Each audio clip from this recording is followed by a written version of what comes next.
Live. Everywhere. On netrootsradio.com.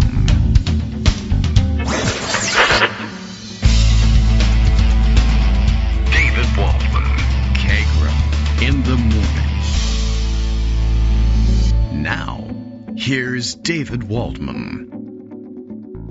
Hey, good morning, everybody. It is Tuesday, August 18th, 2026. Time for another show. We better get right to it because there's too many things to go. Hurry up, give you the news. There's an awful lot that I would like to share with you, and I'm being reminded by the minute of the number of things that have fallen through the cracks on Instapaper, things I've seen along the way that people are reminding me of by sending links to the to these stories, some of which I think are probably parked earlier in Instapaper, and others are like, oh my god, yeah, I totally have to talk about that, and we haven't, and there's just so much of it, and we better get to it today. Tuesday's a great day for doing something like that, and Rosalind McGregor knows it. She sent this thing with the note and said this would make an excellent Tuesday story, and it would make a great story any day.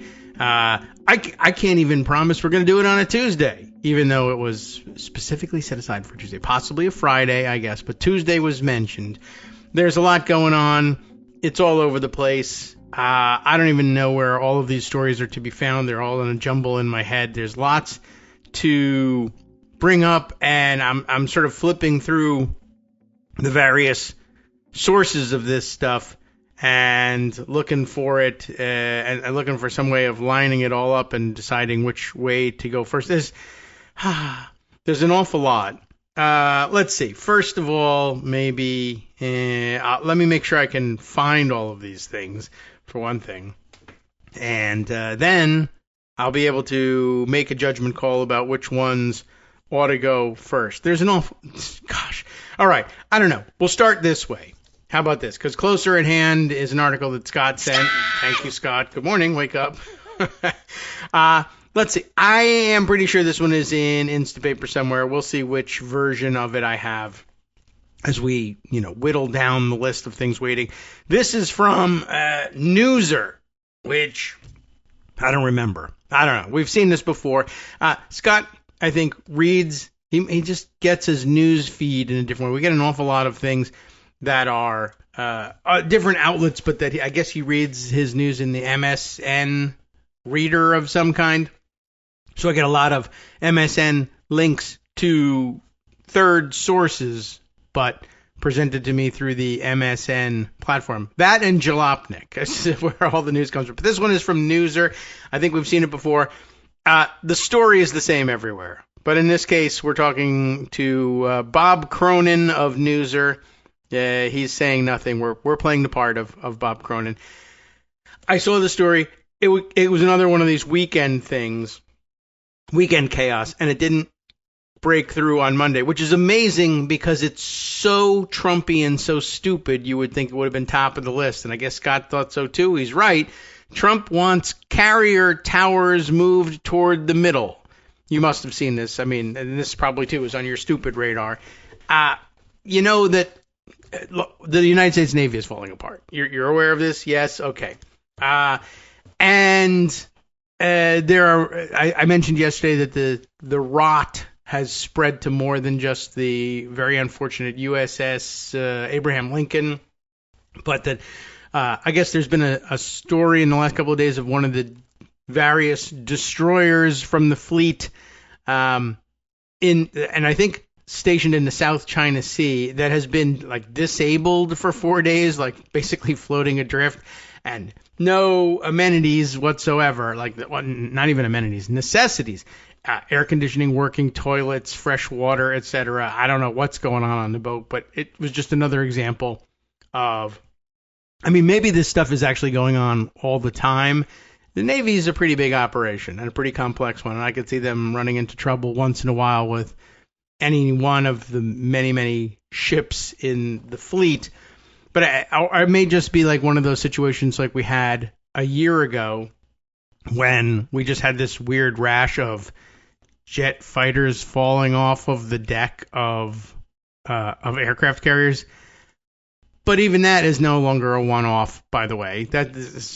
Look at how much going on in my head here. I got to get to. But you'll recall that they fell off into the Red Sea. And why did they fall off into the Red Sea? Because the aircraft carriers were taking, in one case anyway, taking evasive maneuvers. And it's just good to remind yourself of why this happened. Evasive maneuvers to avoid fire from the Houthi rebels in Yemen. We were, of course, patrolling the Red Sea to, combat fire from onshore from the Houthi rebels in Yemen. And lo and behold, they did take a shot at I don't remember which one it was even. Was it the Vinson that had this problem? And they had to take evasive action, and I guess it worked, except at the cost of a billion-dollar aircraft that fell off into the ocean. But there were more. There was another one, and then there was the friendly fire shoot-down situation. All of this, though, you remember in the back of your mind. But I guess the point I'll make with this one right now is that I happen to be listening to an old episode of the show. The reason I came to land on it, I don't know. But I was tinkering with things, and I ended up taking a look back at. I was actually looking at the shows that are in the archive prior to the introduction of the Libsyn advertising scheme that has since been something of a boon to boosting our fortunes here. So everyone should be listening on Libsyn and putting up with the ads because they pay a little money, and that's nice.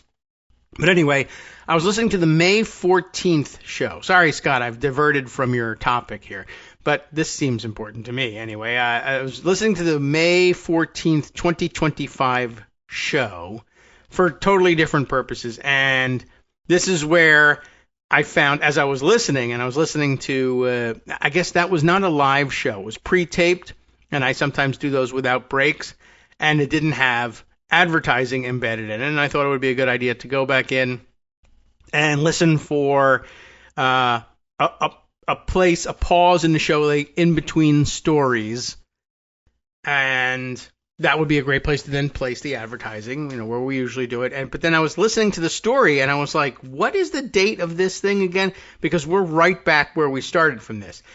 What was interesting was this was a May 14th show, and I was reading an article that basically said that the Pentagon was, at the time, very concerned that the operation in the Red Sea, and by the way, again, we were combating the Houthi rebels in Yemen and conducting what we called freedom of navigation exercises.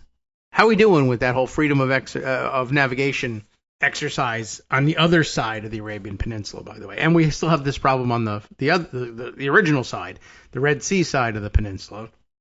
Still an issue. But we had two aircraft carrier groups patrolling the Red Sea and being harassed by Houthi rebels to the point where we're dumping jet fighters in the sea and shooting our own fighters down.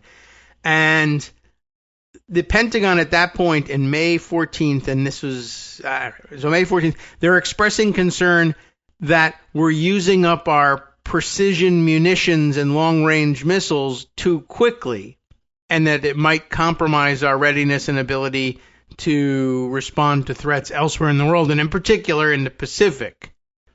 Like this, and so it struck me. I mean, we must have reported at the time. I read it. I heard myself read it on May 14th, 2025. It was a May 12th article, but outlining, hey, we're running out of precision munitions. This is well before we really started in on the Iran war, which, of course, the news about that for the last couple of weeks has been, hey, we're running out of precision munitions.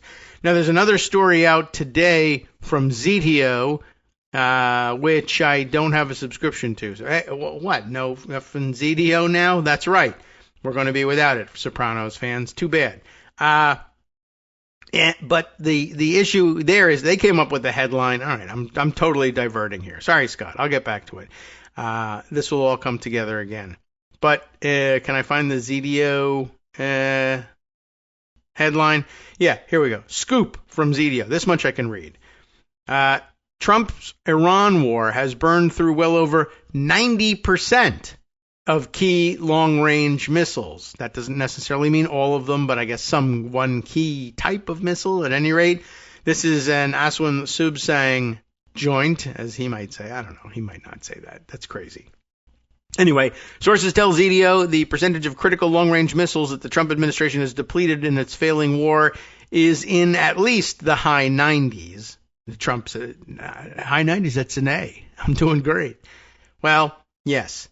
No. However terribly you think the war is going for Donald Trump, the reality is almost certainly worse. The worse it gets, the more the White House tries to cover up and hide the damage from the American people, and the more the president uses the Justice Department to threaten media outlets that expose the sheer tonnage of the damage.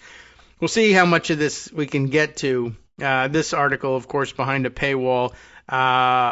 But I might try to get past it so we can hear about the methodology that they use to arrive at the conclusion that well upwards, as they say, of 90% of certain crucial munitions have been depleted. But now, for now, we turn back in the direction I was pointed before, that this has been a problem for a long time. And I read and shared with everybody on Blue Sky that in listening to this May 14th episode, and I did link to it, and you should go look for it.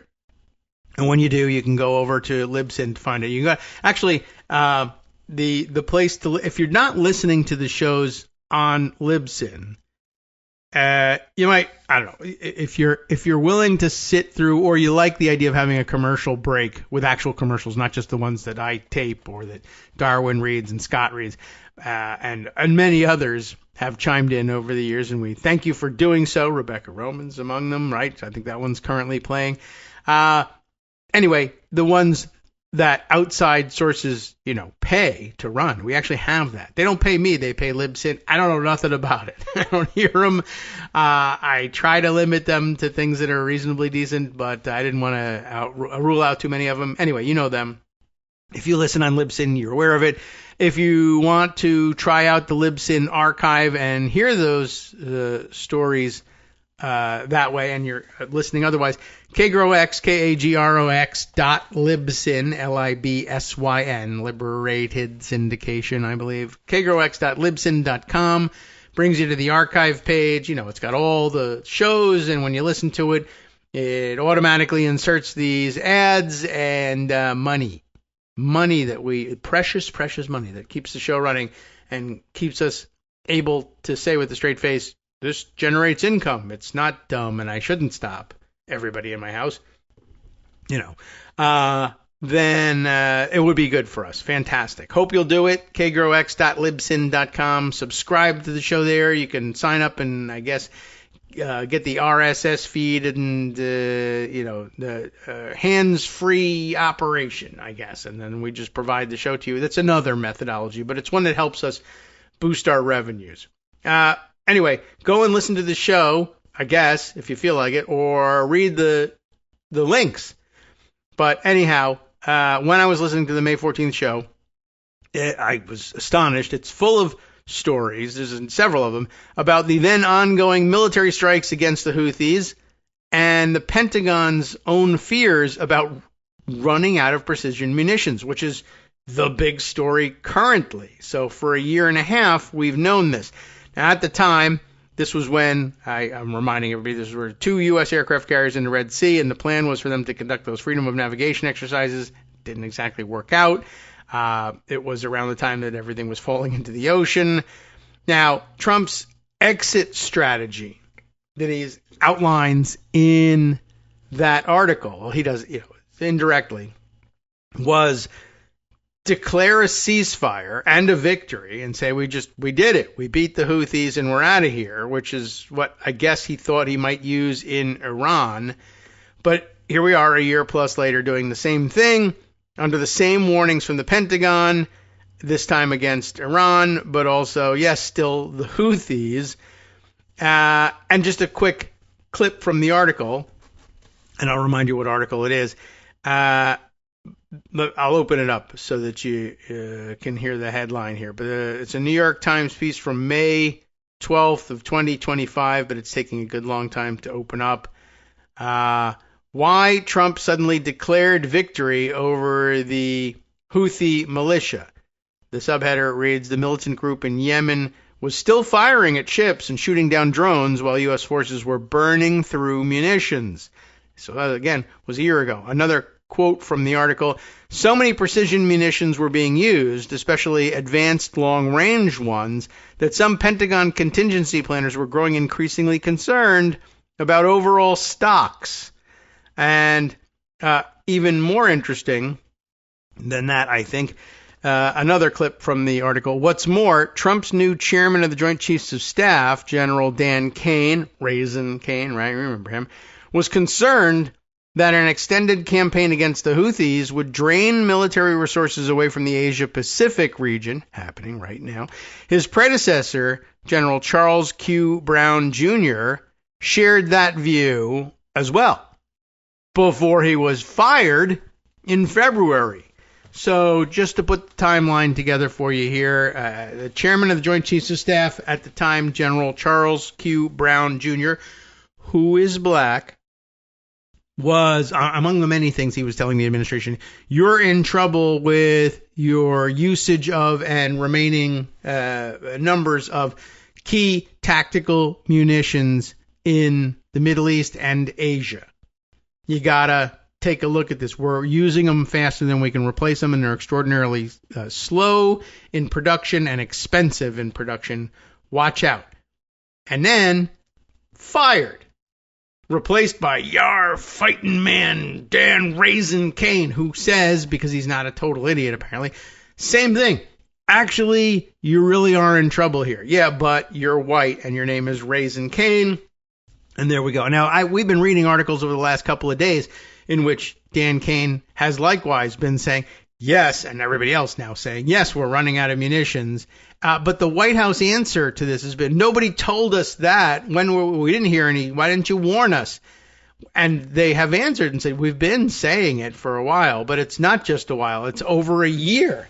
And apparently, the guy that told you first, you fired him. I don't think that was the reason for the firing, but it couldn't have helped. I mean, the reason, but who cares? Because the reason for the firing was the guy was black. That's the worst possible reason for the firing. So, I don't think I can tell you anything more that's going to make that story worse. But this was, I don't know, it's fairly amazing to me. And I'm really glad we had it on record. And though I'm not in the habit of going back at random necessarily and listening to old shows, maybe I should. Maybe you should too. Anyway, I just thought that was interesting background to have on hand alongside the other things that I wanted to tell you about, like what Scott told us about here. We got another problem. You know the story, and I think we've been over it, about Trump's insistence, and we read an article about it, Friday. His insistence, we got to have steam catapults on our aircraft carriers, right? This dumb, weird obsession that apparently turned out to be the origin of it being he talked to one sailor on one aircraft carrier, and they were like, I like the steam ones better. And I don't know whether it was a personal preference of a long-time, of long-time naval personnel. I came up on these steam ones, and I know them inside out, and I don't know this one yet, or whether they genuinely thought they were better or not. But the direction of the Navy was, different. And to say, to hell with it, redesign the whole thing from not the ground, but the ocean up, the water up. Yeah, that's quite difficult. But that's not even the only instance of Trump doing this, nor possibly the dumbest one. This might be the dumbest one. Because at least with the steam catapults, he says he heard from somebody who has some experience with, allegedly, both systems, and they like one versus the other. Okay, that's not enough, but it's something. This has nothing. Trump wants carrier towers moved toward the middle. Redesign could cost billions and delay the Ford-class carrier program. How so? And what do you mean, wants them moved? That sounds too dumb to be true. No, it's true. President Trump's style preferences are rippling down to the blueprints of the Navy's newest aircraft carriers. The Washington Post reports, and that must be where I've got it from, and I bet that's where it's in the Instapaper. The Post reports that current and former officials said The service is studying, I guess you have to when the president says to do it, even though it's dumb, whether to shift the towering command center on future Ford-class carriers toward the middle of the ship. Why? And this is the dumb part. So they more closely resemble World War II era flat tops. That, the slang for aircraft carriers. An idea raised in response to Trump's dislike of the current rear-positioned island, quote-unquote island. I guess that's what they call the thing, also Navy slang. A previous internal review for in his first term found such a move could cost billions and significantly slow the already delayed program. One former official said the time and expense involved would be extraordinary. The Navy plans up to 10 Ford-class carriers over 4 decades at roughly $22 billion each, even as the lead ship, the USS Gerald R. Ford, has struggled through years of delays and technical problems. And I think they've also got the electromagnetic catapults that he's mad at, too. Analysts say moving the island would be a, quote, major redesign. Yeah, you think? Maybe? Affecting the ship's performance and flight operations and would be, quote, very disruptive, and I believe that's, sane washing at minimum. Any redesign would land on top of another major Trump-driven change, a new directive to scrap the high-tech electromagnetic catapults on Ford-class carriers in favor of steam, a reversal that officials also warned could cost billions and worsen shipyard bottlenecks. Who would be happy about that? Oh, all of our adversaries. Oh. Okay. After that directive was issued, Democratic Senator Mark Kelly questioned Trump's qualifications to make such a decision. I think we heard this one, saying the president knows nothing about this stuff. Per The Hill, he's a marginally failed real estate developer with multiple bankruptcies.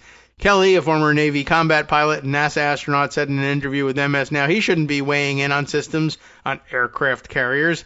That is a shortened and sanitized version, I think, of the quote we heard, probably from that Washington Post article. Anyway, I just wanted to make sure that you had heard this incredibly dumb thing.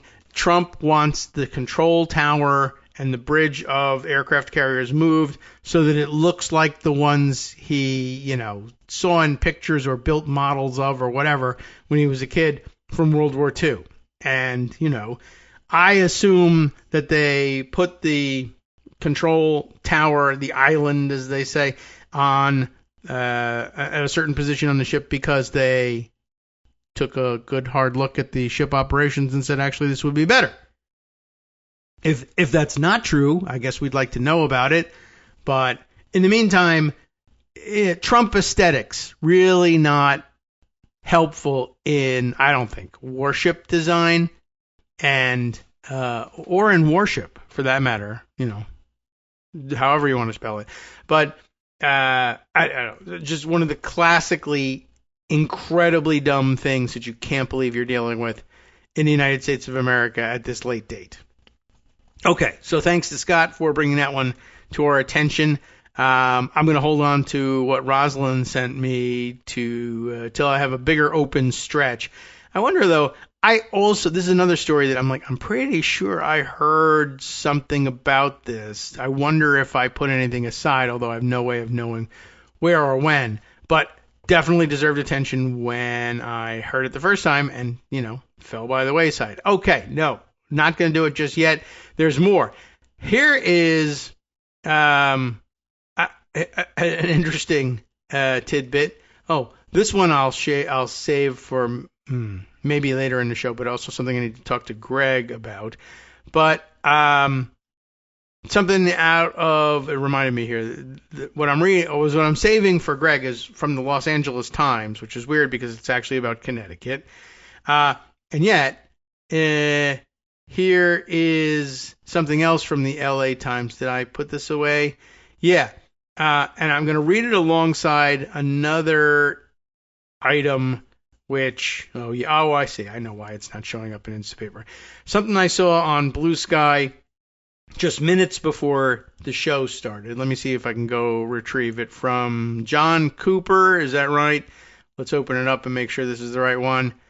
John Cooper grabbing a screenshot from Brett Logirato. I don't believe I know Brett, but Brett posted this on that other, the Elon Musk place. What's it called now? I don't remember. This is a truly insane story, says John, and I think he's right. John Cooper, by the way, Democratic strategist in his bio here, formerly Long Island campaign chair for Barack Obama, majority leader of the Suffolk County Legislature. How about that? And more, of course, but that would be the political side of the resume, as it were, or the profile. Brett, I don't know, because it's a screenshot and I'm not logged into Twitter. But he says, this is pretty wild. A polling firm, Greg, this is the other thing I should be sharing with you, that came out of nowhere to show Francesca Hong with a 23-point lead over David Crowley, like probably embarrassed now, right? But I guess not. And here's why. They have shut down, so you might say, oh, they are embarrassed. But they've also said their whole operation was bogus, top to bottom. Wow. And then there's a screenshot from the Median Strategies polling website, I guess, here that reads, Median Strategies polling discontinued. Median Strategies has concluded its polling project and will not publish additional polls. All previously published polling releases have been withdrawn and should not be cited or treated as genuine polling data. Holy mackerel, what's this about?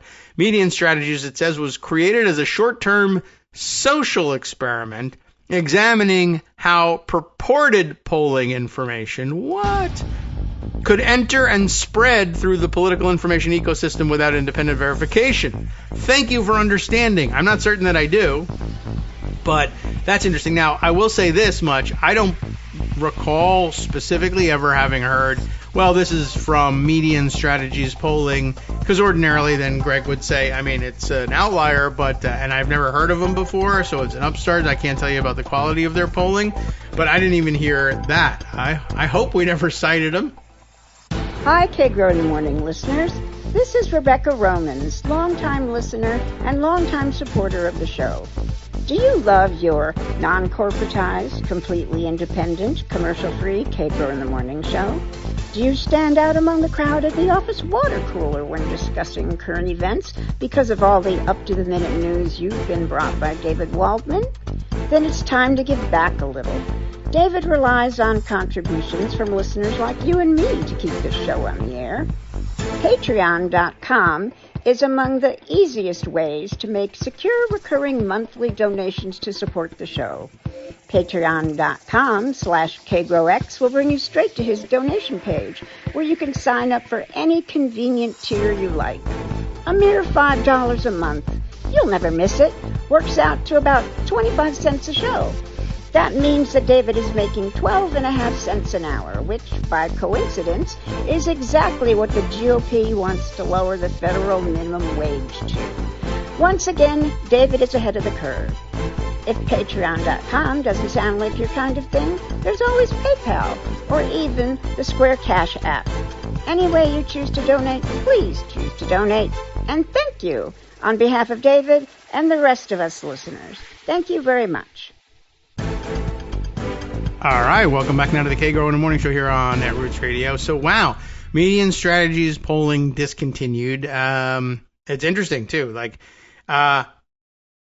it reminds me a lot of like little kids' April Fool's jokes, I guess, in a sense, right? The ones where it's like, yeah, or maybe even not the little kids ones. The little kids ones are worse, but the adult versions of the little kids' April Fool's jokes, where they make up a headline that seems odd, but is sort of, maybe, kind of, or meant to be somewhat plausible, but then it's just not true. But then they say, ha, got you, but it's not outrageous. Like, Francesca Hong leads in poll.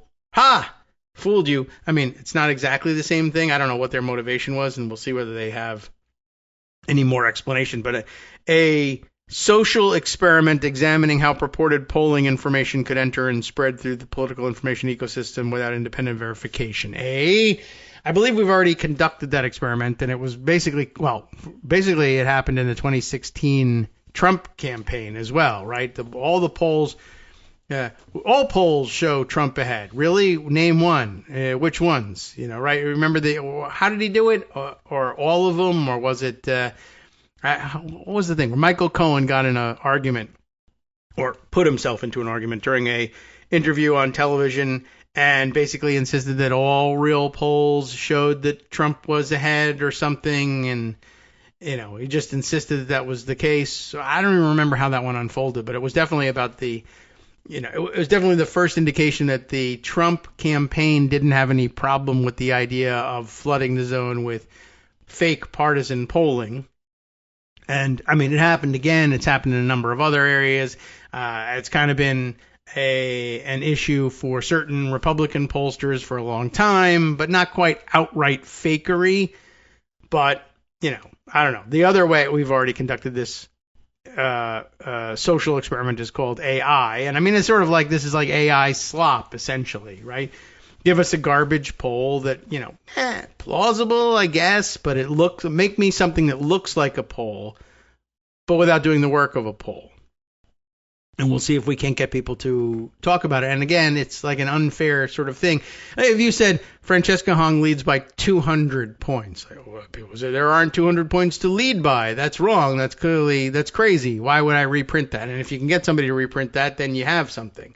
That's dumb. I can't believe you couldn't see that, at first glance. 23-point lead, that should lead you, and maybe that was the experiment, that should lead you to try to verify it. On the other hand, it is also possible that nobody reported the median strategies polling, or maybe one person put it in their Substack or something. Aha! Social experiment proven. Not really. But you might not have designed this experiment all that well. I'm a little bit curious about this, but yeah, generally speaking, you inject something that's mildly plausible, and most people are just like, who's going to fake a poll? That's ridiculous. You'll look like an idiot. No, you'll look like an idiot. See? Social experiment proven.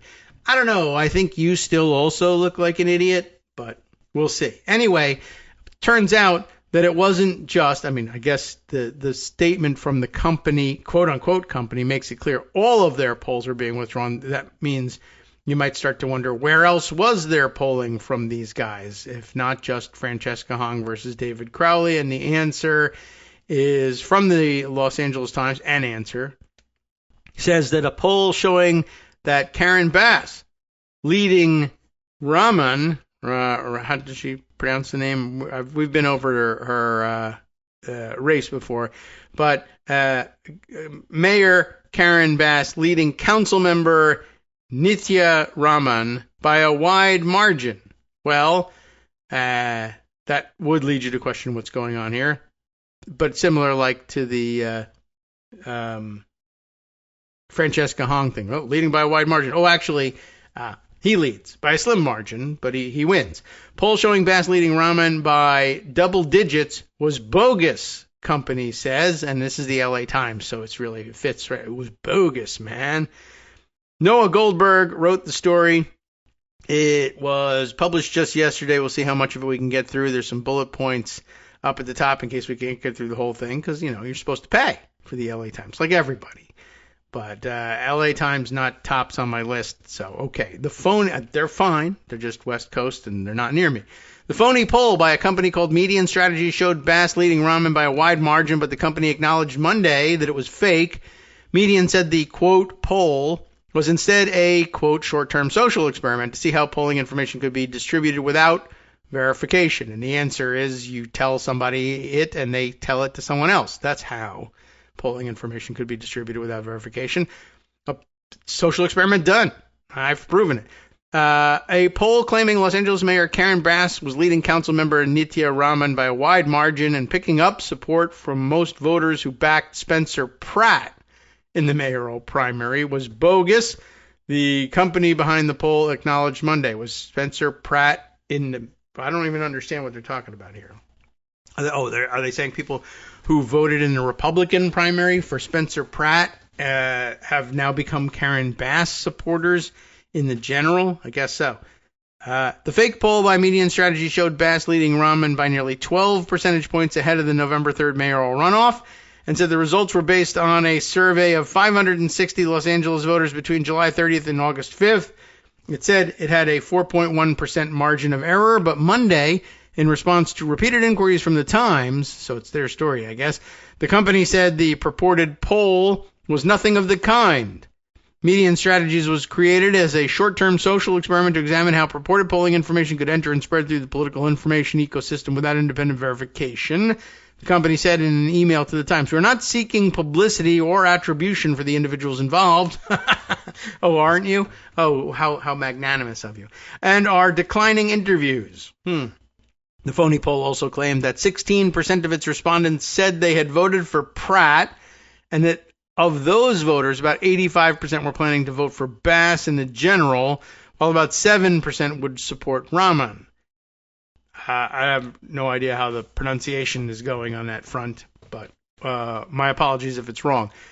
Faced with a choice between the incumbent and the Democratic Socialists of America aligned challenger, I don't know whether member or how close is the alignment, I don't know. You'll have to ask her, but remember, jungle primary, and that's it. That's why I forgot that it was.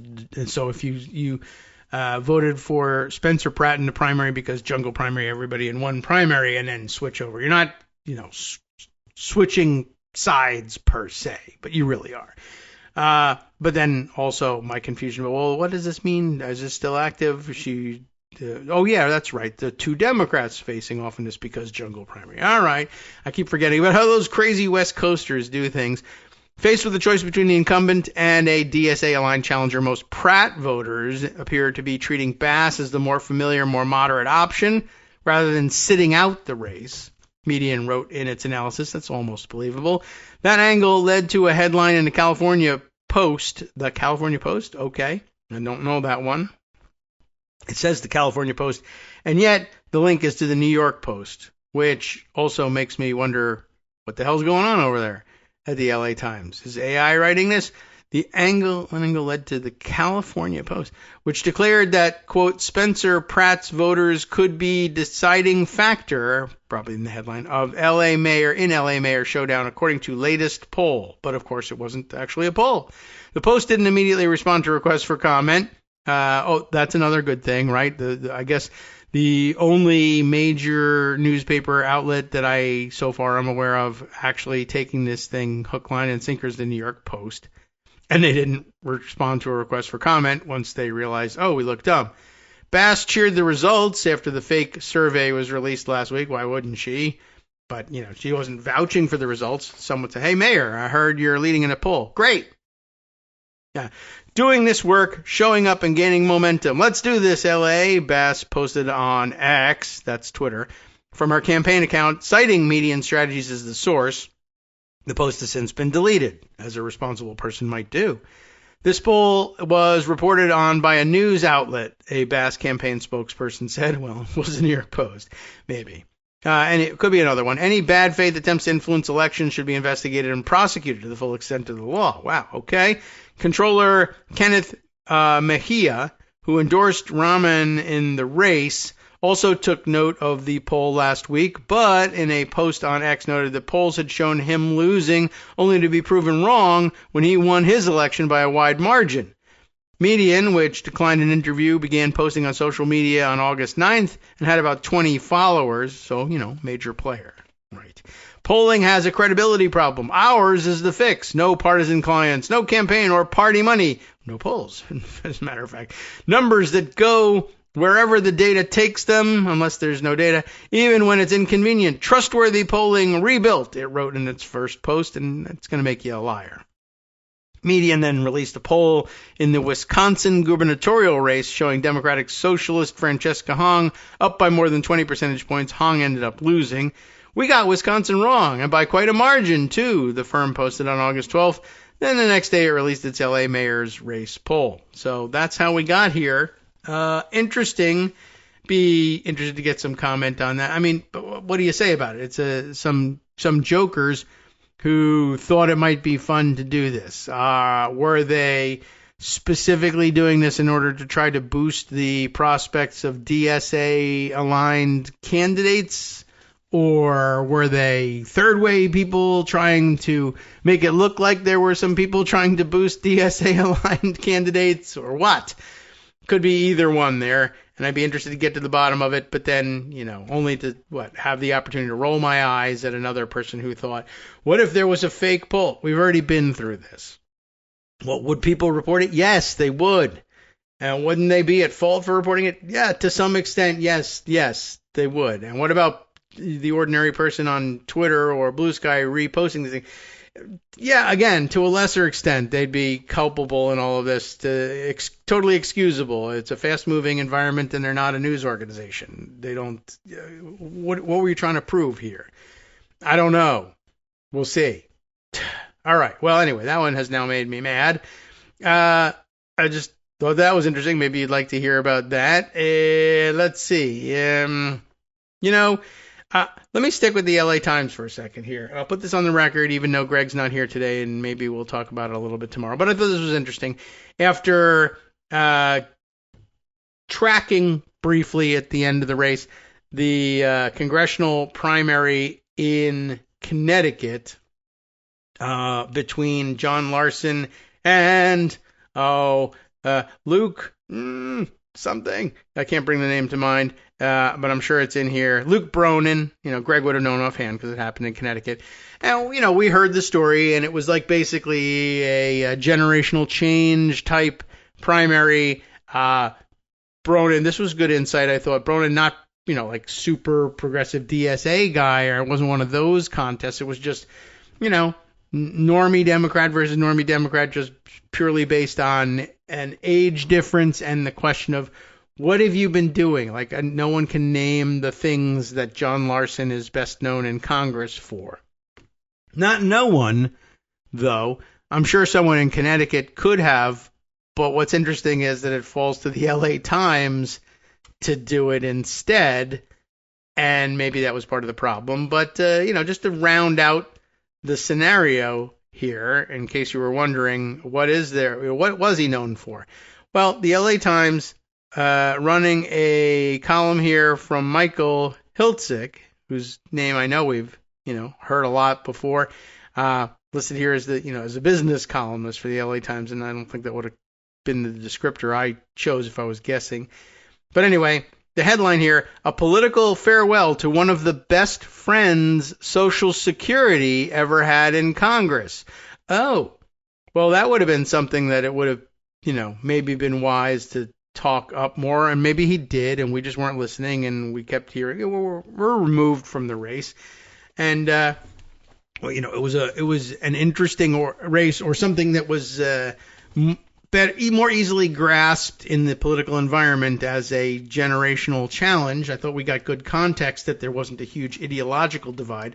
But if you were wondering, John Larson must have been asking himself, why do I get up and go to work every day? I don't think he was, just there to collect a paycheck. So there's the answer: Social Security. And that could become important, don't you think? The youth movement among our political leaders, the story begins, especially among Democrats, is in full cry. On the whole, this looks to be a positive inflection point in our political leadership, empowering a new generation of leaders advocating needed change in the government's relationship with its constituents. But in some particulars, it's misplaced. As the smoke from the recent party primaries clears, it's proper to take stock in what we've lost alongside what we may gain from a changing of the guard. For example, and they did, Representative John B. Larson of Connecticut, 78, who, not Connecticut's 78th district, they don't have that many, he's age 78, who was turfed out of his seat in his state's August 11th primary by his Democratic challenger, former Hartford Mayor Luke Bronin, just a tender 47. Given that Larson is in his 28th year as a member of Congress, it sounds reasonable to suggest that it's his time to go. But that means overlooking Larson's most important role in the House as a member of both the majority and, currently, the minority, and that's his persistent campaign to preserve Social Security, although I do feel like lots of Democrats have that, but why this in particular? Indeed, to enhance it, so it serves today's workers as well or better than it has served Americans since its enactment in 1935. Let me see if I can get a different and better format to read this in. I'm not really having that easy of a time of it in the Instapaper format. Let me see if I can get a better look at this thing. from a different angle, let's say. All right, let's see. This is a better looking presentation. There's a pull quote in here, by the way, and I guess we'll encounter it later on, but they saw fit to pull it out and enlarge it here at this point in the story. When it comes to fighting for Social Security, no one has worked harder than Representative Larson. Oh, well, that's nice to know. That was Social Security advocates Nancy Altman, Max Richtman, and Rich Fiesta the day before Larson's defeat in a Democratic primary. I think maybe they should have spoken up earlier. But let's see. There doesn't seem to be much risk that Bronin's election, which looks likely, will undermine the progressive faction in the House. Okay. Was that an issue? Undermine the progressive faction. All right. Connecticut's first congressional district, which Larson represents, is perhaps the bluest district in a blue state, and Bronin's policy positions tick all the appropriate progressive boxes. But it will probably take years for Bronin to acquire the credibility on Social Security that Larson possessed, even assuming that he wishes to do so. I don't see why he wouldn't. Larson's instrument has been the Social Security 2100 Act, which he first introduced in 2017. The act never passed, but in its draft versions, it has embodied several principles that remain fundamental to the democratic approach to Social Security. And this would make an important point. I don't know if this is where he's going, but very often, people will say, someone so-and-so or anybody in particular hasn't passed any bills in Congress. And that's not a real fair representation of someone's time and contribution in Congress, because very rarely does your name go on a bill. Even if you are the one person who came up with it, very frequently the chairman of that committee ends up putting his name on the bill before. We've actually discussed this years and years ago. But it's a very difficult thing. And there's very limited opportunity to get an entire bill in your name passed on something major. But you can, along the way, introduce this bill, fight for it in committee, only to find it, waylaid and absconded with by a higher ranking member of Congress, or perhaps someone from the other party if you're in the minority. But it still was your thinking that put this effort forward, and the bill passed under someone else's name, but the idea was stolen from you. That's worth something. So the real metric the real measure for which we have no easy metric, to look up in a database is how often does your thinking and your work contribute to a final product that doesn't carry your name. But I do recall that in Bernie Sanders' first race for Senate, that was an attack. You've been in the House for a long time as the only socialist member and an independent, and what have you really gotten done? And isn't it better to put a Democrat in there who can actually, get something accomplished? But he made the very good point. It was esoteric and weird, and you had to explain yourself in order to do it.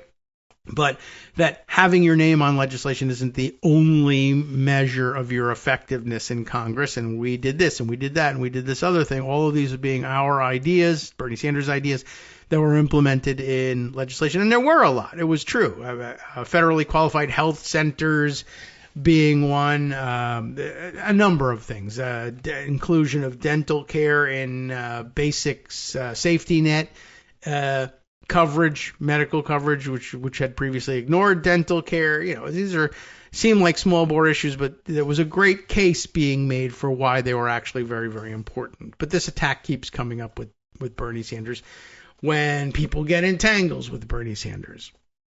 Anyway, could be the same thing going on here for Larson. So where were we here? Larson's instrument, the Social Security 2100 Act, and has embodied several principles that remain fundamental to the democratic approach to Social Security. And among them, augmenting benefits to the lowest wage workers. Nice. Providing coverage to those whose work has been outside the system, such as family caregivers. And raising Social Security taxes on the rich, who have increasingly avoided paying their fair share of the costs of this all-important anti-poverty program. More on that in a moment. By the way, no reason to think that Luke Bronin wouldn't carry those things forward. True, and now that they've been injected into the Democratic general thinking on Social Security. Job done up until, it comes time to pass the thing. You can do it without the physical presence of John Larson, but you should credit him for it. Absolutely, and that's what I think this is aiming to do. Larson's loss didn't result from his championing Social Security. The thrust of Bronin's campaign was almost entirely that Larson had grown too old in the job, and the path should be cleared for new blood, i.e. himself. Nothing is new about the drive to bring fresh faces and fresh ideas into the political mainstream.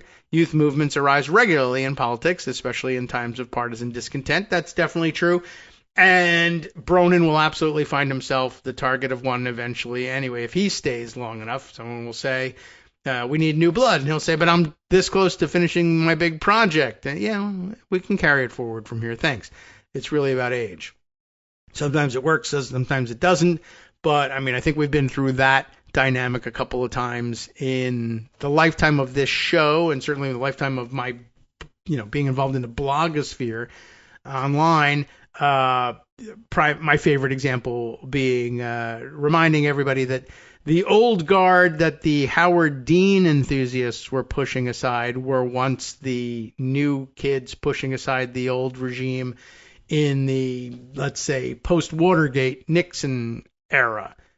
And they were the big reformers, and they did do a lot of big reforms, and then, other people tried to push them out along the way as well, but then the big purge sort of came from the Howard Dean era, and then the Howard Dean people learned the lesson of, hey, if we show up to local meetings, we can actually take over this party, the old-fashioned way, and they went and they did, and they ran it successfully for 10, 15 years before another group of people came along and said, we got to get rid of these dinosaurs. This guy's been around since Howard Dean. And it was really funny watching them realize, oh my God, this is happening to us now. And it will eventually happen to the AOCs and Luke Bronins of the world as well. Maybe with a slightly different shade at the time. Anyway, George Orwell, whose observations about the politics and mores of his time remain relevant to the present, because this keeps happening over and over again, wrote in 1932 of the youth movement that erupted in Britain in 1918. At that time, he wrote in The Road to, Wigan, W-I-G-A-N, Wigan Pier, his classic about class and economics, with which I'm not familiar. I've missed the classic in this case. There was, among the young, a curious cult of hatred of old men. The dominance of old men, quote-unquote old men here, was held to be responsible for every evil known to humanity and every accepted institution, from Sir Walter Scott's novels to the House of Lords, was derided merely because old men were in favor of it. Hey, familiar-sounding point. Orwell traced the phenomenon to Britain's experience in World War I. That was bad. Which he wrote had been conducted mainly by old men and had been conducted with supreme incompetence. By 1918, everyone under 40 was in a bad temper with his elders, and the mood of anti-militarism, which followed naturally upon the fighting, was extended into a general revolt against orthodoxy and authority. Then we did it again with another war. And then again and again. Today's youth movement, which is concentrated among Democrats, has an analogous origin. It's rooted in distaste for a politics that has impoverished a generation while filling the pockets of the wealthy. Yeah, that's bad too. In some cases, the need to usher superannuated politicians out the door is indisputable, a prime specimen being Senator Dianne Feinstein, whose mental and physical incapacities became manifest as she neared the end of her life. In 2023, she died in office at 90, like Mitch McConnell. On the other hand, Representative Nancy Pelosi led her Democratic caucus with a firm hand as Speaker until she yielded the gavel in 2023 at age 82, having notched one of the most successful speakerships in history. She's not running for re-election this year. Joe Biden, whose apparently faltering faculties became a political talking point during his 2024 presidential re-election campaign when he was 82, and was in the process of returning the U.S. economy to its pre-pandemic strength when he lost to Donald Trump, who, well, he didn't, but you get the idea, who at the age of 80 has been systematically dismantling Biden's economic policies to the disadvantage of middle-class and working Americans. Meanwhile, has anybody heard recently from Senator Mitch McConnell, allegedly age 84 as opposed to deceased? He hasn't been seen in public since mid-June. At the moment, he's regarded as one of these politicians determined to hold on to their seats with what Orwell, him again, described as their prehensile bottoms. As I wrote in 2023, Michael Hiltzik says, when the age issue was all the rage, and it's not that long ago, concern trolling about the advanced age of government leaders hasn't always been a path to political success. Franklin D. Roosevelt, perhaps you've heard of him, cited a hardening of the judicial arteries in announcing his 1937 scheme to pack the Supreme Court, which involved shifting the politics of the court to the left by trying to force justices to retire when they reach the age of 70, or adding a justice to the court for every sitting justice who refused. FDR's plan collapsed after it provoked widespread opposition, the most significant political failure of the New Deal. And everybody took away from that somehow the lesson that court packing was inherently bad, as opposed to it just wasn't the best solution for then, or maybe it even was and they didn't try it. And yet here we are having to do it again. That brings us back to the Social Security 2100 Act. The measure, which was introduced in the Senate by Senator Richard Blumenthal, also of Connecticut, isn't perfect. In fact, it's been revised at least 3 times, typically to address political wavelets that come and go. I imagine here Social Security 2100 is about the year 2100, preserving it to the year 2100. In all versions, over time, it would eliminate the cap on payroll taxes, which are currently limited to 12.4% on wage income, up to a maximum of $184,500. Weedy, I know. That's a maximum tax of $22,878 divided 50-50 between workers and their employers. Because of the cap, the effective payroll tax rate on someone with an income of $1 million falls to about 2.3%. In reality, it's even lower because unearned income such as capital gains, interest, and dividends, which constitute half or more of the income of wealthy households, isn't taxed at all. All right, I mean, we've been over that issue for a couple of times, over the years. Not us here on the show, but everybody fighting for Social Security and its preservation. Originally, this bill that the Connecticut folks brought forward called for raising the payroll tax by 0.1 of a percentage point a year to an employer-employee combined 14.8% by the year 2040. I don't know. I'm just reading it to you. There's more, though, and you'll hear more about Larson and his value that we may have missed next. All right, welcome back, everyone. You know where you are. Do I really have to tell you at this point? You're stuck. You're listening to a podcast or a live stream. All right.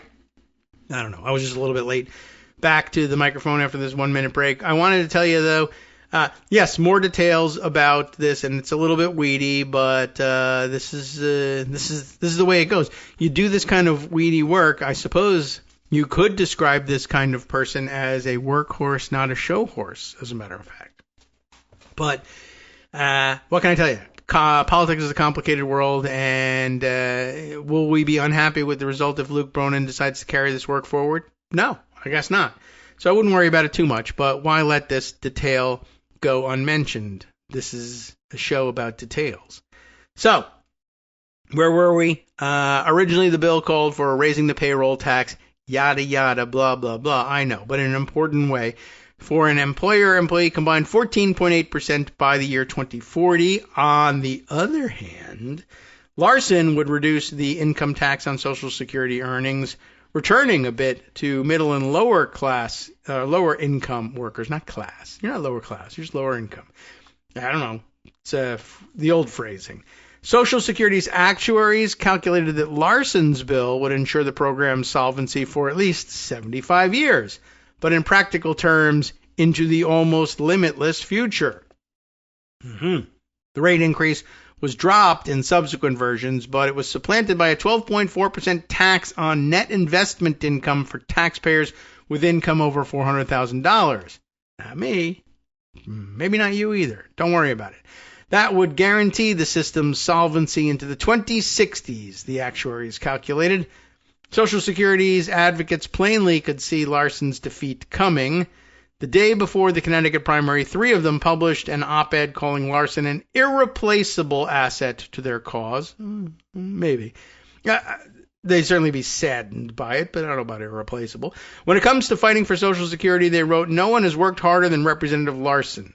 They pointed out that the Social Security 2100 Act earned in the last Congress support from over 90% of House Democrats, representing all corners of the Democratic coalition. So it's a good idea.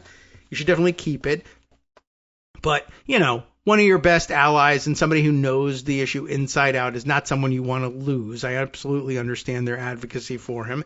And even in the face of the loss, they should absolutely be telling everybody everything this guy did, everything Larson did, to boost the prospects of Social Security in general and to bring the Democratic caucus into near unanimity behind it. That's excellent work. It needs to be noted. Bronin hasn't said anything specific about Social Security beyond a campaign pledge that he'll work for strengthening the program. That shouldn't, undercut his position. This is pretty much what everybody says. Who campaigns on weakening Social Security? Even Republicans say they're campaigning on strengthening the program. I asked the campaign whether he had any details to offer, but I didn't get a reply. Larson, for his part, has reacted. Okay, or is it redaction much in the news these days. Reacted to his defeat with a gentlemanly call for all Democrats to come together to defeat Trump. Excellent. Well done. Unlike Republicans, who've spent decades slandering Social Security as an undeserved, quote, entitlement and suggesting that it's responsible for federal budget deficits, impossible as a matter of law, by the way, he notes parenthetically, and sluggish economic growth, also untrue as a matter of fact, Democrats have worked to preserve it, if not always effectively. In coming Congresses, Republicans will be offering all sorts of nostrums to, quote, save Social Security. History says that these will aim to impose benefit cuts on workers to protect the rich from higher taxes.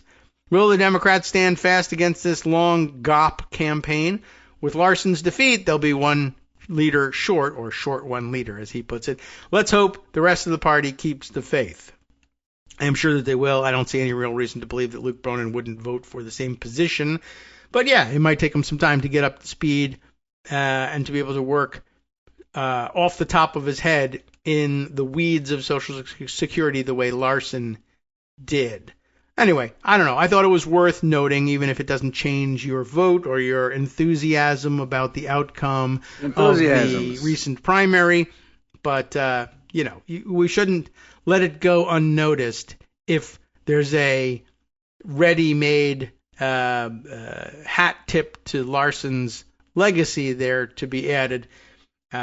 Since we've given him short shrift in all of this, when we were just reading the tea leaves at this point and saying, okay, well, he's going to be replaced by Luke Bronin, but don't panic about that. Nothing worrisome about it. But, we've been asking the question, what's he been doing? Here's part of the answer. Okay. I mean, it ain't sexy, but it's there. I just thought I would add that to it. What did it remind me of at the end here? Let me scroll back down. But it made me think, oh, yeah, there's a connected, or I could make a connection, which doesn't necessarily have any basis in logic. But what did it remind me of as I was reading this? Oh, yes, right. Republicans having spent decades slandering Social Security as an undeserved entitlement, suggesting it's responsible for federal budget deficits. Not really related, but I'm going to make it related just because this is another thing that Republicans have been up to about, like, removing money from your pocket and saying you're not entitled to it. It belongs elsewhere, and it belongs in the pockets of CEOs and other corporate actors instead. The eventual outcome of the ill-fated, I guess, thankfully, ill-fated Trump tariff scheme. Although now that we've seen it defeated in court, and it's been, it should be on its face a humiliation to the Trump administration, but they don't get humiliated about anything, no matter what happens. And they impose this thing, and the courts are like, no, absolutely not, completely unconstitutional. End this thing right now and give the money back. Yes. But then when you realize what the logistics of giving the money back are, and what it means and how it's actually going to be executed, you might begin to wonder, was this in fact part of the plan? Did they know that the tariffs were unconstitutional? Or did they guess that could be an outcome, but don't worry about it because in actuality this will end up being a giant transfer of income, of money from middle and lower income people to corporate actors, i.e. higher income people, and no one will be able to point the finger at us for having done a direct transfer of wealth. It's just, oh, well, that's the consequence of some other thing that we were trying to do. And, hey, the court said no, so we stopped. What do we mean here? You've no doubt heard this already, but here is an organized set of thoughts on this subject from Dan Pfeiffer, who organizes thoughts very well for a living, as a matter of fact. This in his Substack, The Message Box, is as good an encapsulation as any that I've seen of the situation. Trump is giving your money to his corporate backers. Of course, he's also giving it to some corporations that aren't his backers, I guess, but so many corporations are, in fact, his backer that I guess this makes sense this way. He made you pay for illegal tariffs. Now he's refunding the corporations and stiffing you. Democrats should scream it from the rooftops. Sure, add it to the list, but yeah. Long story short, of course, you all got an extra tax on top of everything for all of these stupid tariffs. They collected all the money. They told them it was illegal. They said you got to give the money back. And so corporations that collected the money from you and then passed it on to the federal government have gotten or have a mechanism for getting the money back. But there's no mechanism, of course, out there for how many of you spent $5 extra over the course of a couple months buying our product. All right, here's your money back. By the way, that data probably exists since they collect everything under the sun every time you go, and especially if you're paying by credit card. There really is probably a relatively simple way of each person calculating and proving that fact and then petitioning the corporation. But the corporation, at that point, then you get 10 million applications for 10 million different tiny refunds. And that's where the real administrative nightmare comes in. And of course, if that were to fall to corporate America, Republicans would protest. This is a hidden tax on corporate America. It's a refund of a not hidden tax facilitated by corporate America. But, whatever. Anyway, but so this is the upshot of it. The companies are going to get their money back. You're not. They're not going to pass the savings on to you. They're not going to redistribute it to you. In the end, you might very well wonder whether this was the idea in the first place. We would like to take a bunch of money from peons and give it to CEOs. Well, it's working. A few weeks ago, the Trump administration made an announcement that, in a different era, would have been the dominant story in American politics. Instead, like so much else in the Trump era, it was quickly washed away by subsequent outrages and controversy, and almost no one noticed. The whole show is about the flood of subsequent outrages every day. Anyway, and it just happens to be an issue that could be a major advantage for Democrats this fall if they decide to jump on it and make it an issue. Here's the issue that every Democrat should scream from the rooftops about. And really, I mean, that should just be treated as boilerplate at this point. I don't know whether I would say it's fair to say that Dan Pfeiffer is one of those people that say the issue that everyone should be paying attention to and anything else is a waste of time is the tariff refunds. I doubt it, but, it's the kind of thing that you write in the Substack in order to get people to, think you're a genius and subscribe to your Substack. And he's very good and you should subscribe to his Substack. But, whatever. It's the laws of marketing. But we're not here to discuss that. We're here to discuss this, which is a good idea. Trump is giving your money to his corporate backers. As I know you remember, Trump ran on lowering prices, although you knew it was a lie because Trump was running on it. He didn't just promise to stem inflation or do his level best to fight to lower prices. Trump explicitly guaranteed that his election would immediately lead to lower prices at the grocery store and gas pump. Well, you're an idiot if you believe that, of course. But instead of doing any of that, Trump levied a series of tariffs that raised prices on almost everyone and everything.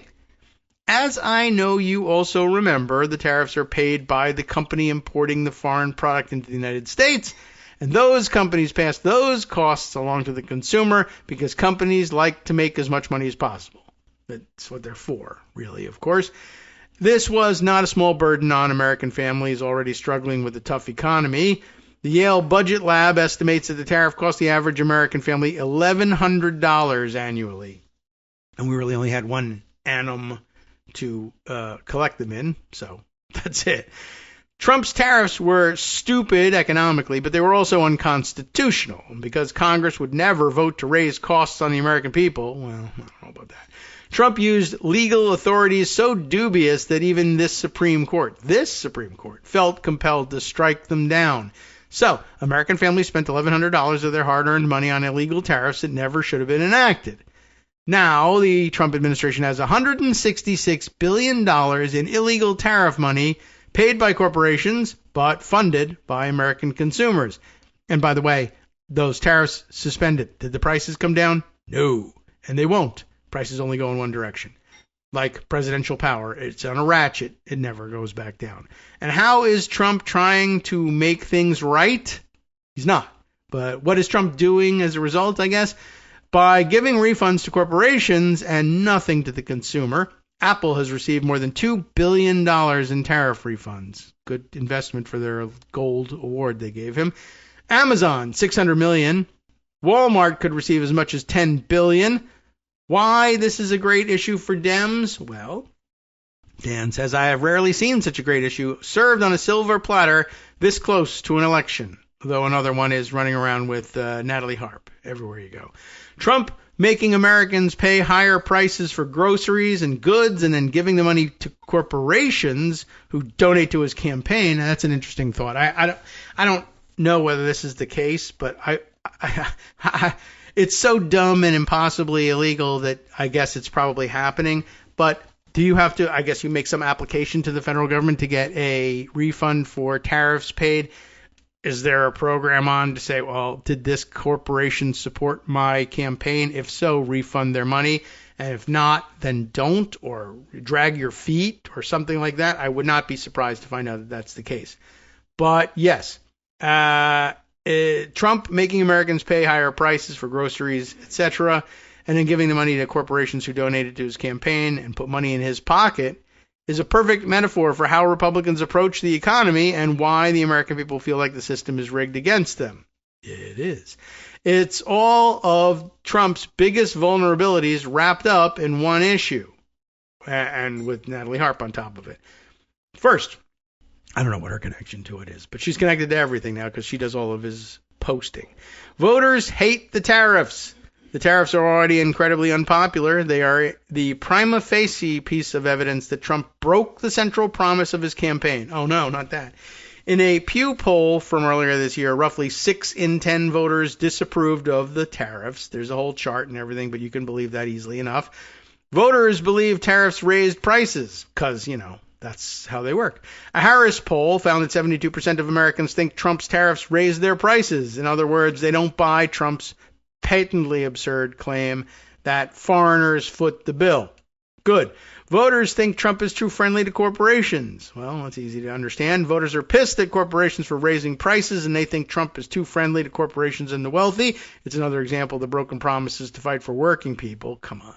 Trump is on the wrong side of public opinion. Unsurprisingly, voters think the tariff refunds should go to consumers. In a Data for Progress poll conducted for Groundwork Collaborative, 78% of voters thought that consumers should get at least a portion of the refunds. Only 8% think all the money should go to the corporations. And even that number seems stunningly high. Maybe this poll oversampled C-suite executives. Trump put in place illegal tariffs that cost American families $1,100. And when those tariffs were struck down, he gave the money to corporations instead of consumers. Hard to find a more pitch-perfect example of how Trump has made life worse for Americans. That part is true. Democrats are constantly searching for issues that can drive the conversation, highlight our strengths, and unify our fractious party. Social Security was one, I guess. Didn't work for Larson, though. We should do everything in our power to make sure every American knows that Trump raised prices and then gave the relief to the corporations instead of American families. Sometimes politics isn't that complicated, but yes, it is. Oh my God. All right. I mean, it's true and it's a good point, but sometimes things you think aren't that complicated are actually pretty complicated. And I mean, I spent my weekend on that. Everybody complaining about Hakeem Jeffries' appearance on whichever one it was, Sunday shows, and trying to explain to everybody again, remember why he is where he is, what this job actually is, and who he actually serves. And there is, of course, the point you could also try to be that leader of the rank and file Democrats that people think the job title describes. You could try that, but it's not super popular with the constituency that actually elects you. On the other hand, it's a big deal when they replace the leader, too. So the constituency, the Democratic members of the House, are loath to change direction and make it look like they're very flighty in all this. And they certainly don't want to give the impression that they're listening to, DSA people who are mad at Hakeem Jeffries. That's not the message they want to send either. But yeah, I don't know. That struck me a little bit too over the weekend, like the idea of, well, why won't he lead the caucus toward these things? Why you can use the position for that. You do have certain leeway, and there's an expectation at some level, even among the very jaded constituency of Democratic members of the House, that you will try and corral the caucus to coalesce behind certain issues. That's not really in dispute. But how you do that is, more complicated than, let's say, Dan Pfeiffer might give them credit for. I think you actually see this. He was talking about a different kind of an issue. But this is just a reminder that everything is pretty complicated. This is how it kind of occurred to me. Like, couldn't you get out in front and say, the rank and file wants fighters. We're going to do the fighting thing. Don't be mealy-mouthed. Don't back away from abolish ICE, especially as apparently the Democratic National Committee had a meeting recently in which they adopted policy resolutions that I guess will become part of the next Democratic Party platform in the 2028 presidential election. I don't know whether it applies. Do we have a platform for midterm elections? Maybe. I don't know. People don't pay much attention to it when it's non-presidential year.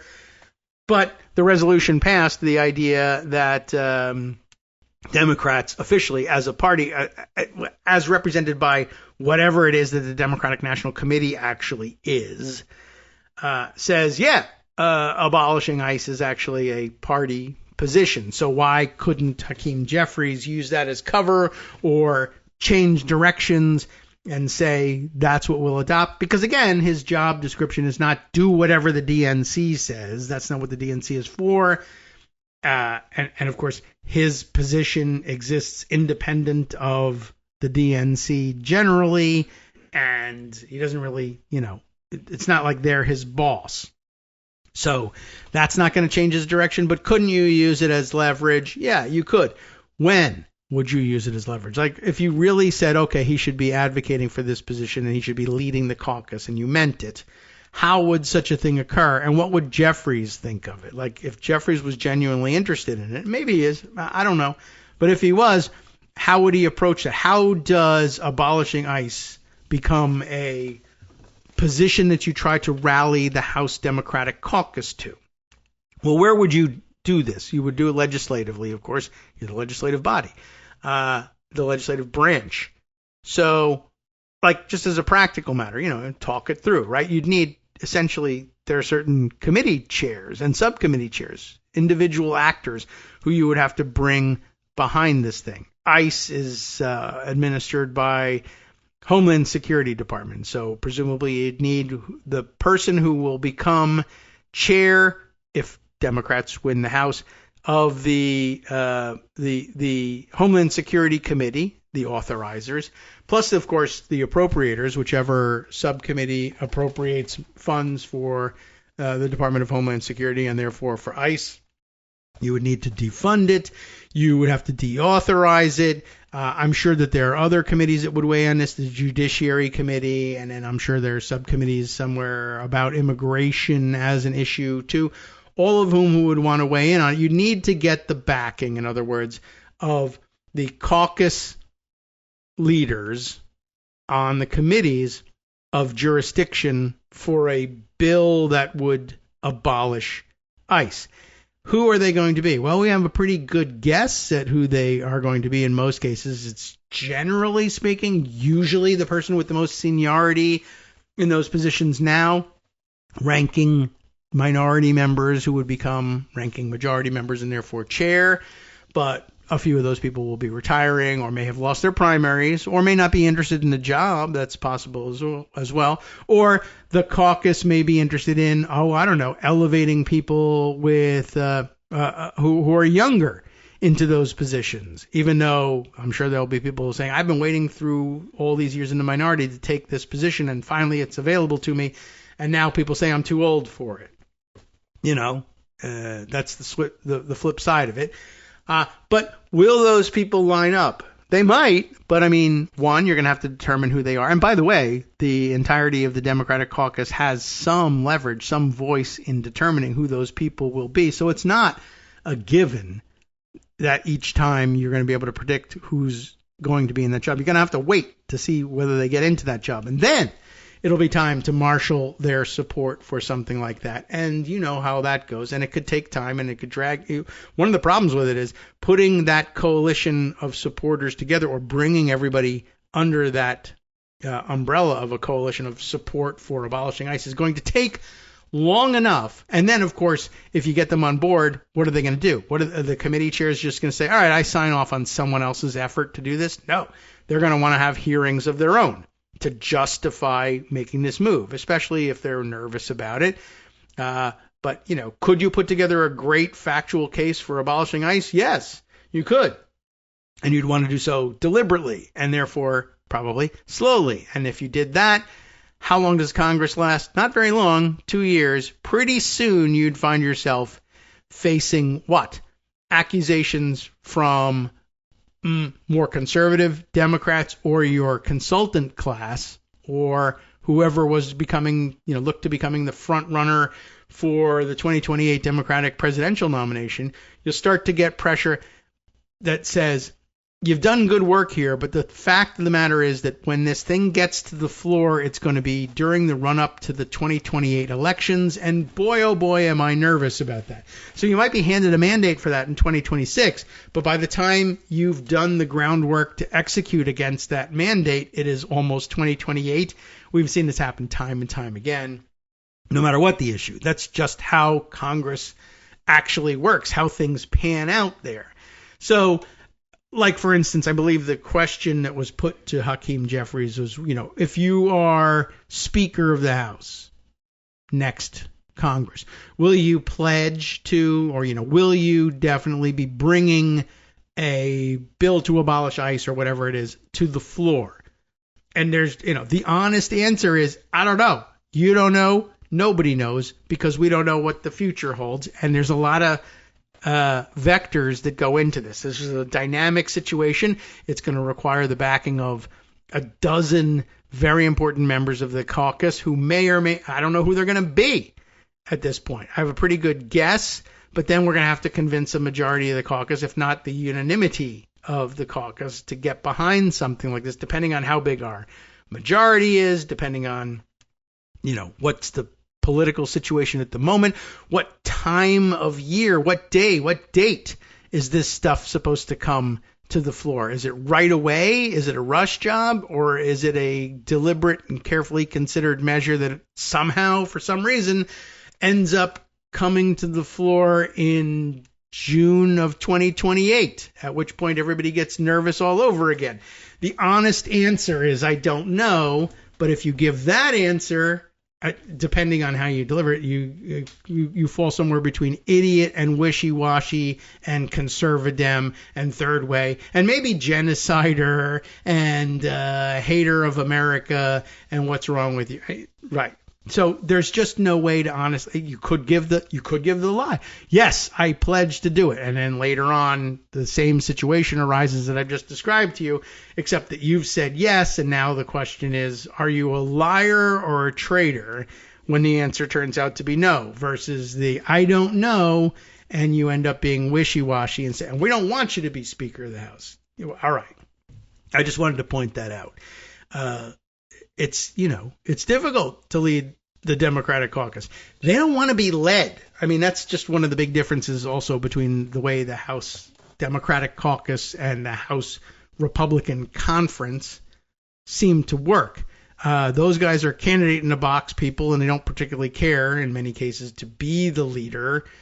They want things to go their way for sure, but they don't know what things, what are problems and what do we want to do about it. They're waiting for, in the old days, they waited for Rush Limbaugh to tell them. Now they wait for Donald Trump to tell them what they should be doing. And, it's par for the course for them to just accept direction. Democrats don't want that. They don't want to be dictated to that way. Republicans say they don't, but they really do. And so that's a big difference between the two parties. So it's very difficult to say that, I honestly answer, yes, I promise this is coming. In what form? When? I don't know. The honest answer is, I don't know, you don't know. You should also stop pretending you know and acting so superior to me. Sup, fam? It's your boy Darwin, aka Darwin_Darko, aka the most reasonable man in America, aka KITM's senior black correspondent. You might remember me from such recordings as Spacemen vs. Space Cadets and We Need to Talk About Joe Biden.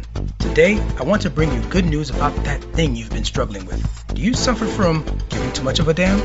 Do you turn on the series of tubes and find yourself outraged at the particular way some news organization strung some sentences together only to realize, nope, this is not some fictional hellscape? Well, guess what? You no longer have to accept the life of giving too much of a damn. You can do something about it, because even you, yes you, can be a show contributor. Now I know what you're thinking.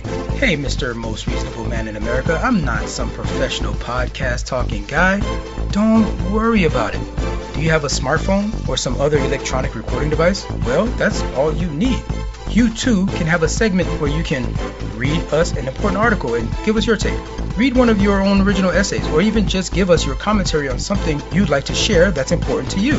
Fair warning though, side effects may include general punditry, having opinions and hot takes, getting stuff off your chest, and hearing your own voice. If your recording lasts longer than 5 to 7 minutes, please consult kagrox@gmail.com. That's KAGROX@gmail.com. All right, welcome back now to the Kagro in the Morning Show here on Netroots Radio. This is it, man. Once again, at the last segment, we'll see what we can cram in. Wide-ranging show, but yeah, I just wanted to throw that out there as something to think about when mulling your disappointment, if you have it, with Hakeem Jeffries or with the answer that he gave. That's ultimately what you really should be thinking. I don't know the answer to that question. He doesn't know the answer to that question. It's not fun to stand there on TV and be asked a question that the only honest answer is, I don't know. But you don't know either. And if you were mad about him for it, you know what you wish the answer was, or you could wish that he would Green Lantern his way into corralling the caucus into doing it, although at that point you might also say, who could have done it? Nancy Pelosi, but she can't do it because she's old or something, and there's no perfect answer to any of this, but I don't know, you don't know, and you should stop pretending on social media like you do know, because you don't know. And, keep that in mind. And that doesn't mean you can't talk about it on social media. And doesn't even mean you can't even be relatively confident in what you believe would be the outcome. Go ahead. But certainly, in your own mind, keep it in the back of your mind that you don't know how it would go and you don't know what conditions are going to be like if and when you are able to prepare a legislative vehicle that would actually do what you want it to do. Nor do you know, of course, once you get through all of it, what happens to it in the Senate.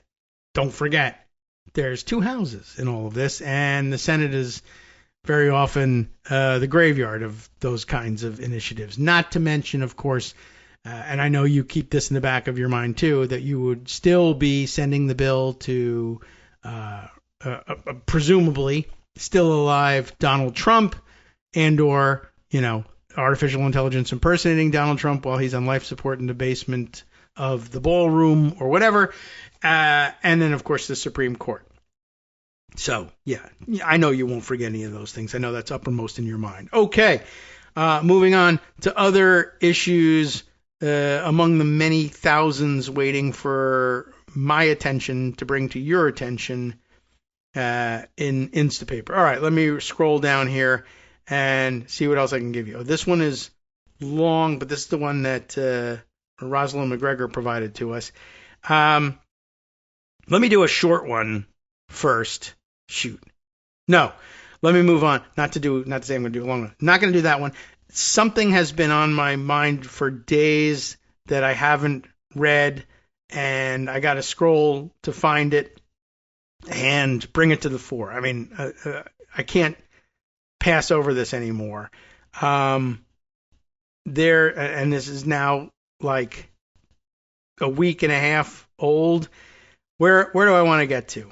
I'm looking, I'm talking, scrolling, and reading at the same time through Instapaper. But we passed over a couple of things, two things that are extremely important, and we only touched on one of them briefly. One is the release of Tina Peters. Of course, you know about that news already. But there's a new news hook on this, I guess, from the Denver Post that, I don't know, confirms all suspicions. I feel like we definitely knew this was happening, and now there's sort of some documentary evidence that it was happening, so everybody feels maybe more comfortable bringing it to the fore and saying this happened, and we're astonished by it, but we shouldn't be because we knew it was happening in the first place. The Denver Post reported on August 14th, and I know there's a couple of others out there, some other similar and related issues we've been holding on to for even longer. Seth Klayman, I guess Klamann. So Seth Klayman, Clafluni, I don't know.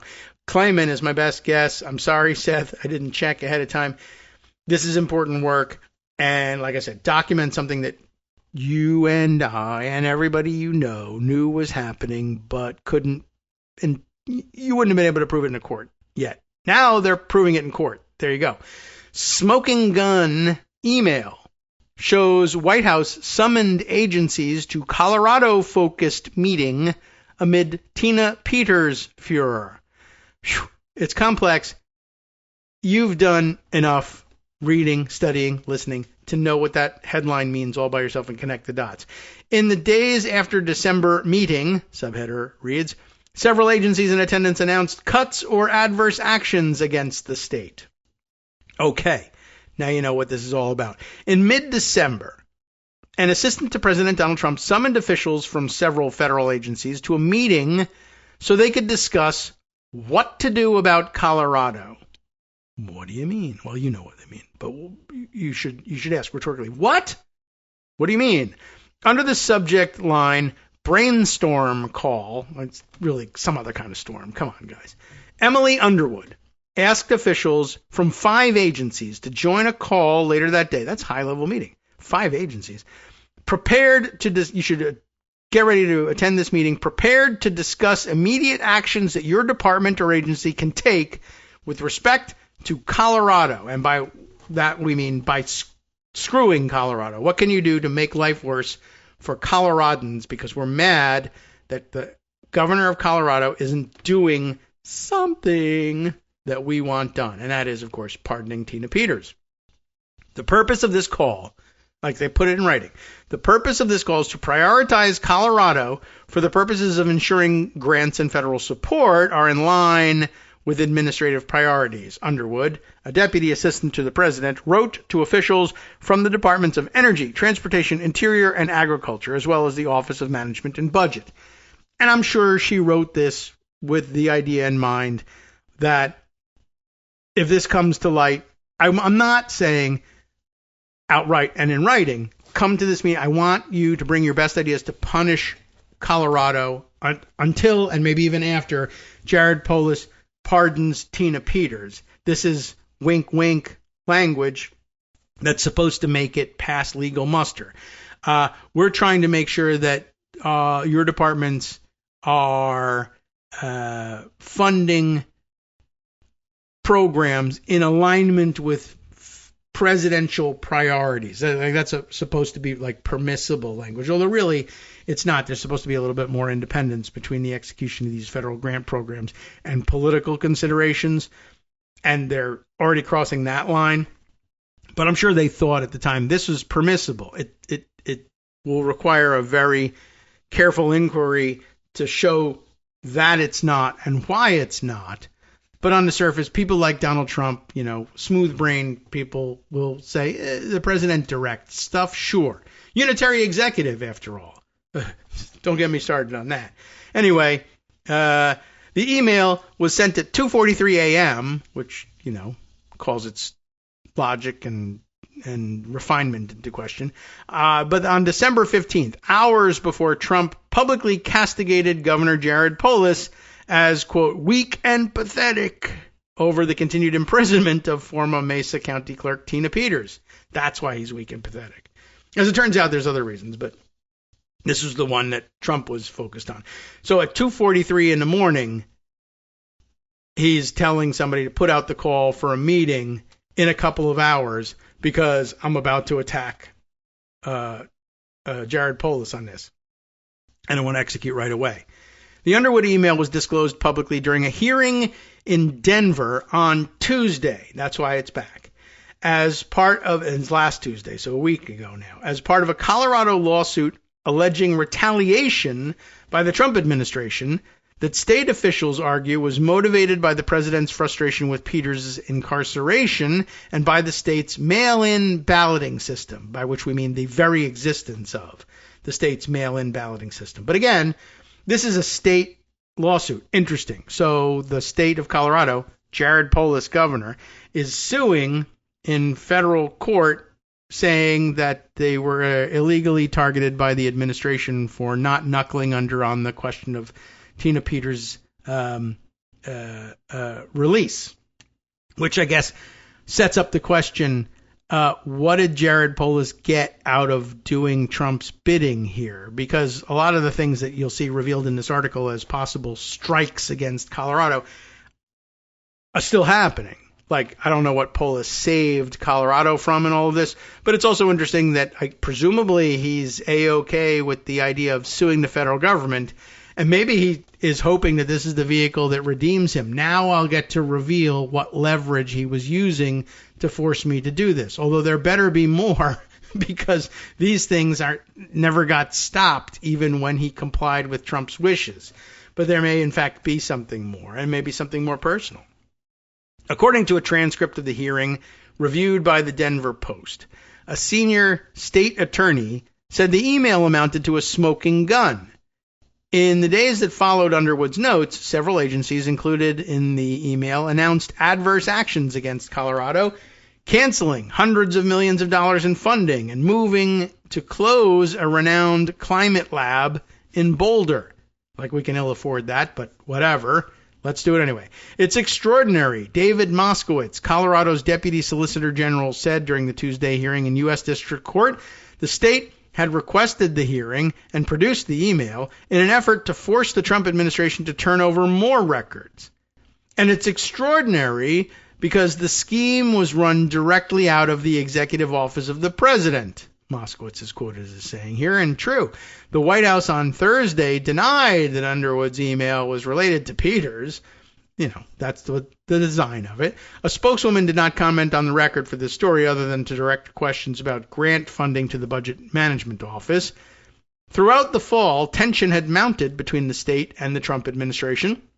In November, Colorado prison officials had rejected a request to transfer Peters, a Trump ally who was serving a prison sentence for facilitating a plot to give a third party access to secure election equipment, i.e., election tampering.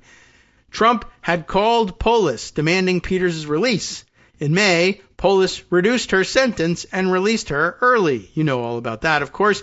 The Justice Department's pardon attorney told Trump ally Steve Bannon that federal officials were putting, quote, the right kind of pressure, unquote, on the state to secure Peters' transfer. I guess this is supposed to be the right kind, threatening all the grants. Trump had also promised, quote, harsh measures if the former clerk, Peters, remained incarcerated. 4 days before Underwood's email, the president issued Peters a symbolic pardon.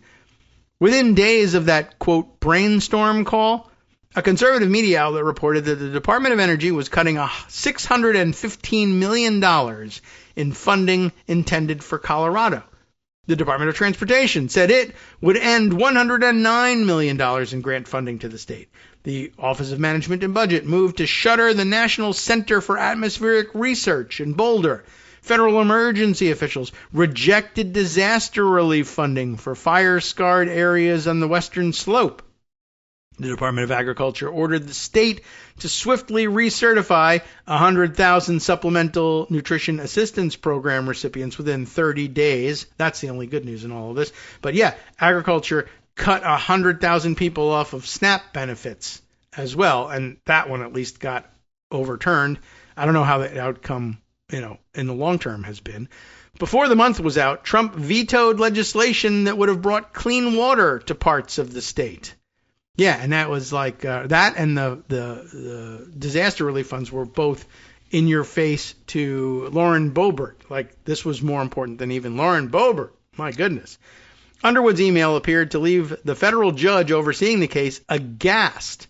According to the transcript, U.S. District Judge R. Brooke Jackson said the administration's apparent targeting of Colorado, quote, makes no sense in our democracy, unquote, and he ordered the executive office of the president to turn over more documents and records to the state.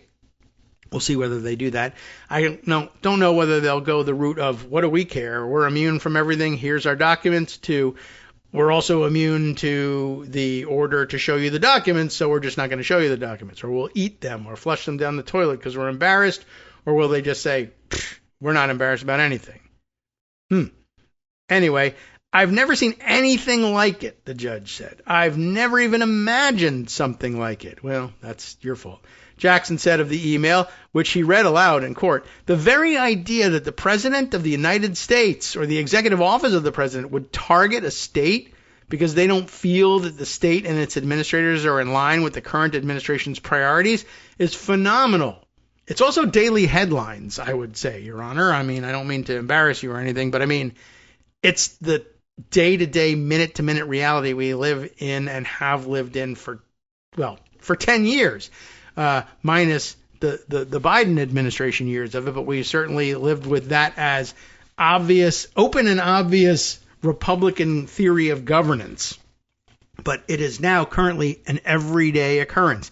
They are openly and notoriously telling everybody that this is the way they believe government should work, and actually, in their view, always has worked, which is not true, but this is just one of those things. Unrelated story, but I think I just saw the other day a headline that Harmeet Dillon, the Civil Rights Division chief in the DOJ, answering questions about those answers that Todd Blanche gave on the Sunday shows when they asked him, will you pledge not to allow, interference from the White House in the administration of justice over at DOJ? No, of course not. Harmeet Dillon saying the idea that, I don't know where this idea came from that there ought to be DOJ independence. It's never been the case, and it shouldn't be. No, it's always been the case, and it should be. But they're just standing it on its head and saying, we have a totally upside down and different theory of governance. And the judge is like, I can't believe it. Well, you better learn to believe. He believes it now. That's true. But yeah, I don't know. I guess he's trying to. I guess if he goes into it saying, yeah, I've always believed that they believe this, then he'd end up having to recuse from the case. So, no. All right. Anyway, that's not the country I think we live in, he said later in the hearing. In a statement Thursday, Colorado Attorney General Phil Weiser called the email shocking and said it proved that the White House orchestrated an unconstitutional scheme to weaponize, how dare you use their own word against it, weaponize the federal government and attack and punish Colorado for its lawful decisions over elections and our criminal justice system. I mean, let's not lose sight of the fact that this was vote tampering by a Republican who insisted that they were looking for, of course, evidence of Democratic vote tampering, though it didn't happen. And if they couldn't find it, they could just break into the machines and create it and then point at that and say, see, we told you that this had been tampered with. No, you need to go into prison and stay there. But instead, she's out and planning to do it all over again. Another line of stories for another day. Polis spokeswoman Ali Sullivan said in a separate statement that the Trump administration, quote, has taken a number of actions that have negatively impacted Coloradans and our communities. If those decisions were based on political retribution against Colorado, they were. We hope the courts will provide relief to Colorado. This court might. We'll see what the Supreme Court says in the end. Sullivan did not respond to specific questions about the timing or substance of Polis's call with Trump last year. Sore spot for them, I'm sure. Officials in Colorado and elsewhere have long argued that the Trump administration has used the regulatory and financial powers of the federal government to target states that have run afoul of the president and his priorities. And it was an easy argument to make because the president kept saying, I'm doing that. The lawsuit that produced the email was initially filed over allegations that Trump had moved U.S. Space Command from Colorado Springs because of the state's mail-in balloting system. They have one, and that makes him mad. Last month, federal officials admitted that they'd terminated clean energy grants for several states, including Colorado, quote, based solely on the political identity of those states. We mentioned that, so we didn't really read in depth about that, but we put that on the record a couple of weeks ago. This is the next natural outgrowth of that, another specific instance of these things happening. During Tuesday's hearing, lawyers for the state said they wanted the president's office to turn over evidence, including records of oral or written communications that may further prove that Colorado was targeted for unconstitutional retaliation. The problem, of course, and it might result in actually getting the evidence, too, it is possible, is that the Trump administration, as unitary executive and current, ultimate authority of how the Constitution is interpreted, they say, oh, but this retaliation is not unconstitutional. I mean, it is, but it always has been. But we say it's not. And people who think it is misunderstand the Constitution, and that'll be our position. So, yeah, here's all the evidence you want. We know you're not going to win because we'll eventually just appeal to the Supreme Court, and they'll give us what we want. And if they don't, we'll just continue to do what we want, and you'll have to raise an army to make us stop. Moskowitz, the Deputy Solicitor General, said that the state has already received evidence that showed there was a mad scramble after the December 15th meeting to immediately identify actions against Colorado. He said the USDA, Agriculture, right, had acknowledged that it had proposed its SNAP review after the call. The Energy Department, he said, held a high-level mandatory meeting to discuss what they were going to do. That same day, the Interior Department immediately requested a compilation of all outstanding grants to Colorado or any entity simply located in Colorado. The hearing was about evidence discovery, and Adam Fox, the Justice Department attorney representing the Trump administration, largely did not respond to statements about the email, though he did not dispute its reported contents. He argued that the state's requests for more information from the president's executive office were overly broad and burdensome, and that the state hadn't first exhausted other avenues to get evidence that may help its case. Jackson was largely unmoved. He asked Fox whether there were so many written communications about the actions or threats against Colorado that it is an undue burden to even try to find them all, because that's kind of damning all by itself, right? Good question. He ordered the federal government to comply with most of the state's requests for additional evidence. We'll see where that goes.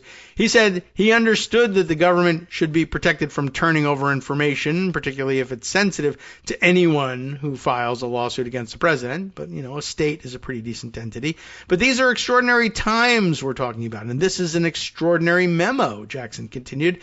And it's very troublesome to this court, and I think it would be very troublesome to most people if this were broadcast in the Denver Post, for example, which it is now. This is something that I have never even conceived of before.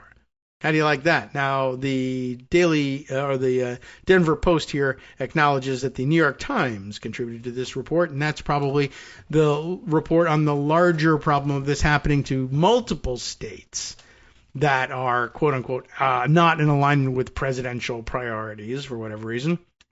And, That's not surprising either. It's interesting that this judge has to purport, anyway, to only now be becoming aware of this.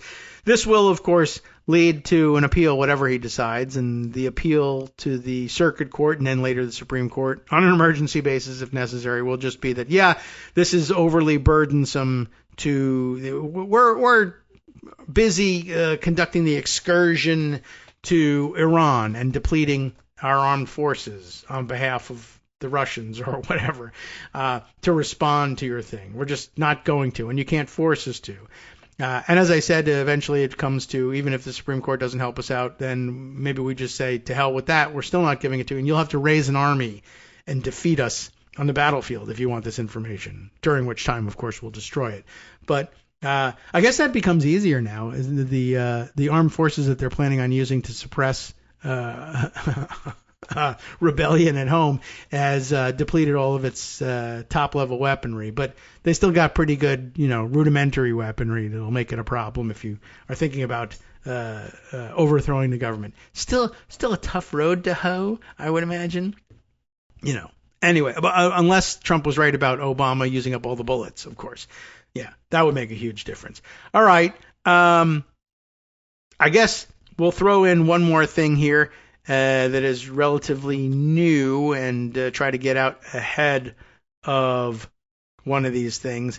The ballroom, a relatively quick story about the ballroom from the Daily Beast, if I can open it and read it.